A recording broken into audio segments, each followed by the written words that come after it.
Pinabiak lang. Ito, tingnan mo, may violet na ano. Ano ba yan? Cauliflower.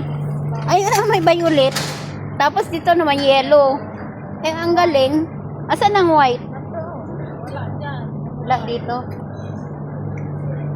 Grabe no, dito ka makakita ng ano, mga iba-ibang gulay.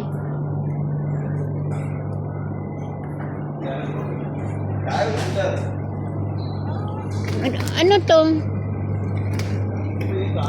Luya? Uy, ganito ba yung ano? Barley? Ito. Ito ba yon? Hindi, yung Yung kinakain niya yun yan. Ito yung kinakain ni Yuni. Paborito niya yan. Asparagus. Uy, tingnan mo, malaki ang ano, pipino. Ang ganda dapat pag nag-ipon ka sana ng mga ano, yung mga ano, tas iuwi mo, doon mo Kapag umuwi ka padamihin. na. Oo. Doon mo padamihin. Tingnan mo yung carrot sa maliliit. Ang cute.